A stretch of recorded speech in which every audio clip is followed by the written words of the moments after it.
ইমন, তুমি হয়তো ঘুমিয়ে পড়েছ, আমি ঘুমোইনি। আর কেন ঘুমোইনি জানো?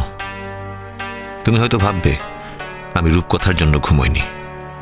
রূপকথা বাড়ি ছেড়ে চলে গেছে বলে আমার মন খারাপ লেগেছে।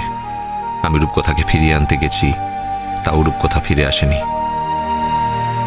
তুমি যদি একথা জানতে পারো তাহলে তুমি নিশ্চিতভাবেই বলবে এই জন্যই আমি আপসেট হয়ে আছি।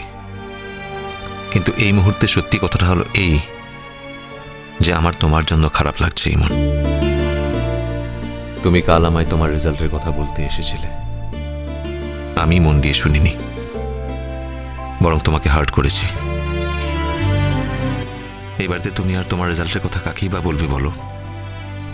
তোমার বাবা থাকলে আজ হয়তো তুমি তোমার বাবাকেই বলতে। বাবার অ্যাবসেন্সে তুমি হয়তো এই পৃথিবীতে আর একটা লোককেই তোমার এই কথাগুলো শেয়ার করতে পারো, সেটা হলো আমি। আমাকে তুমি পছন্দ না করলেও আমি জানি কোথাও একটা ভরসা করো তুমি আমাকে, যেমন তোমার বাবাকে করতে। হয়তো ততটা না হলেও খানিকটা তো করো। আর সেই জন্যই ছুটে এসেছিলে আমাকে বলতে যে সরি ইমন, কিছু মনে করো না।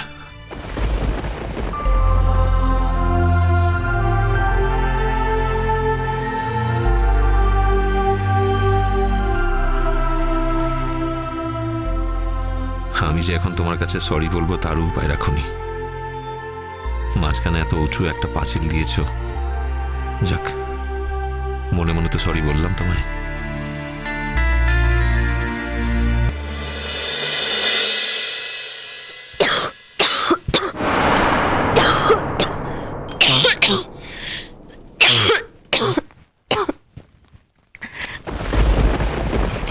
সরি, মাঝরাতে আপনার ঘুমটা ভাঙিয়ে দিলাম।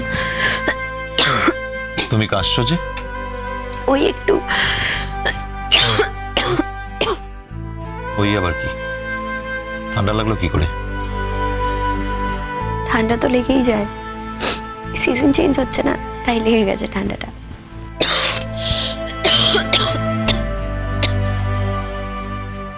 বাবা, আজ যে কোনো মেজাজ টেজাজ একেবারেই নেই, শান্ত হয়ে কথাবার্তা বলা হচ্ছে। কি ব্যাপার হলো ইমন রানীর? ঠান্ডা লেগে গেলে ওষুধ খেতে হয়, নইলে কাশি বাড়ে। আপনি সব নিয়ে একদম চিন্তা করবেন না। আপনি আপনি উপাস ফিরে ঘুমিয়ে পড়ুন। আমি যতটা সম্ভব আস্তে কাশার চেষ্টা করবো যাতে আপনার ঘুমটা না ভাঙে। আমি কি তোমাকে তাই বলেছি? না, আপনি বলেননি, কিন্তু আমার খারাপ লাগছে।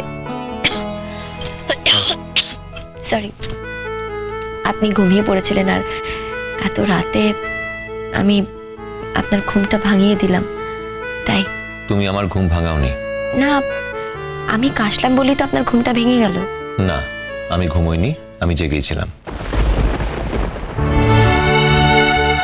ও,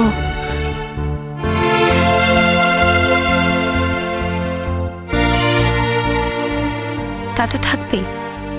আজ আপনার ঘুম আসবে নাকি? আজ কখনো আপনার ঘুম আসতে পারে না।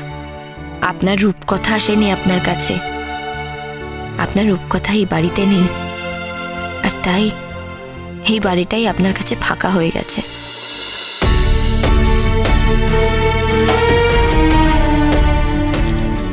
আচ্ছা, আমি যে এতক্ষণে ঘুমোইনি, জেগে আছি, তুমি জানতে চাওনি কেন জেগে আছি? জানি বলেই জানতে চাইনি। কি জানো? এই যে আপনি কেন ঘুমোননি। কেন ঘুমোইনি? সব কথা জানলেই কি বলতে হয়? আগে বুঝতাম না তাই বলে ফেলতাম, এখন বুঝেছি সব কথা জানলে বলতে নেই। শোনো, তাহলে এটাও জেনে রাখো যে সব সময় তোমার জানাটা কিন্তু ঠিক নয়। এই মাঝরাতে ঠিক বলে হিসেব করে কি লাভ বলুন? তার থেকে আপনি বরং এক কাজ করুন, আপনি ঘুমিয়ে পড়ুন। থ্যাংক ইউ, তোমাকে আমার ঘুম নিয়ে মাথা ঘামাতে হবে না। সরি, মাথা ঘামাইনি, জাস্ট বলেছি। মাথা যে ঘামাও না সেটা আমার থেকে ভালো আর কে জানবে বলো? একটা মানুষের যে অন্য মানুষের প্রতি কর্তব্যবোধটাও থাকে সেটাও তো তোমার মধ্যে নেই। এই যে আমি এত রাতে ফিরলাম, খাওয়া দাওয়া করলাম কিনা ঠিকঠাক ভাবে সেটা তো একবারও জিজ্ঞেস করনি, করেছো? আমি জানি আপনি ভালো করে খাননি। আপনি খেতে বসেই উঠে পড়েছিলেন। হয় হয়, মাঝে মাঝে এরকম হয়। মন খারাপ থাকলে আমারও তো এরকম হয়।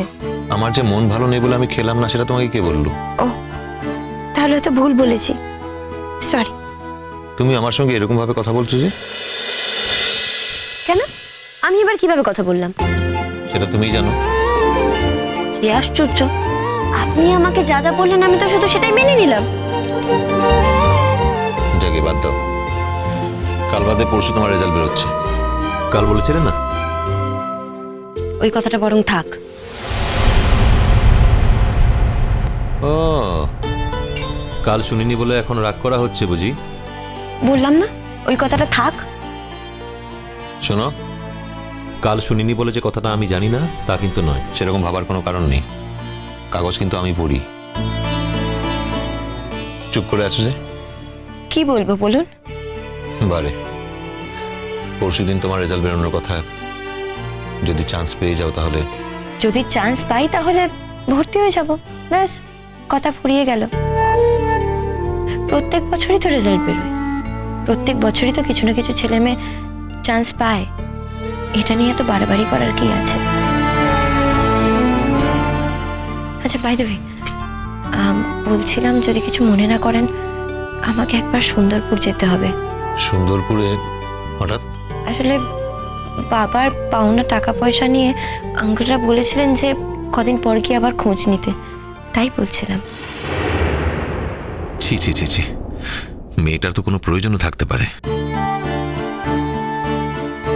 আমি তো খেয়ালই করিনি।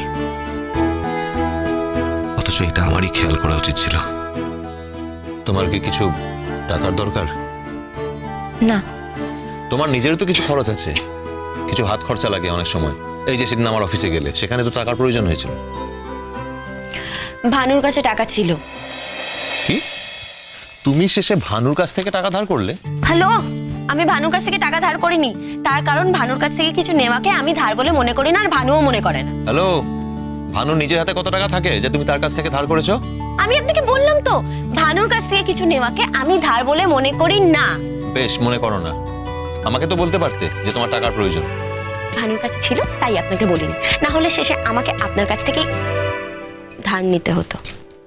ঠিক আছে ঠিক আছে, যেন মাথা কাটা যাচ্ছে কথাটা বলতে। কিছু টাকা দিয়ে রাখছি, মানে ধার হিসাবে রেখে দাও। ঠিক আছে, ফাইন, কিন্তু আপাতত আমার 200 টাকা হলেই হবে। তোমার টাকার দরকার, এতক্ষণ বলনি কেন? আর সির্ফ 200 টাকা দিলে হয়ে যাবে? হ্যাঁ, বললাম তো, এটা একটা ধার। কত টাকা সুদ দেবে? ধার তো আর অনন্তকালের জন্য ফেলে রাখা যাবে না। আমি আমার স্কলারশিপের টাকা পেলেই আপনাকে দিয়ে দেবো।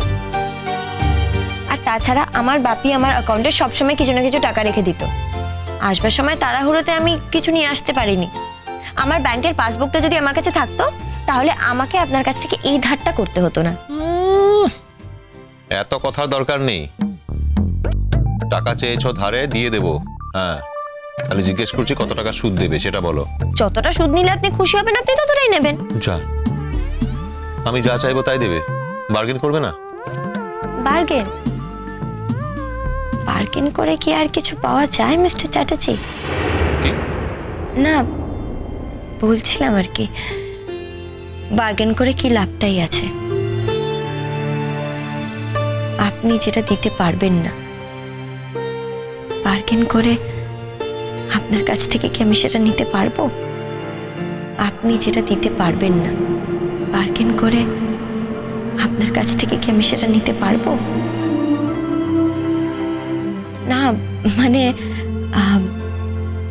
আপনি যে টাকাটা নেবেন, আমাকে তো আপনাকে সেই টাকাটাই দিতে হবে। বার্গেন করলে কি আর আপনি টাকাটা কমাবেন? তো সেটাই বলছিলাম আর কি। দাঁড়াও,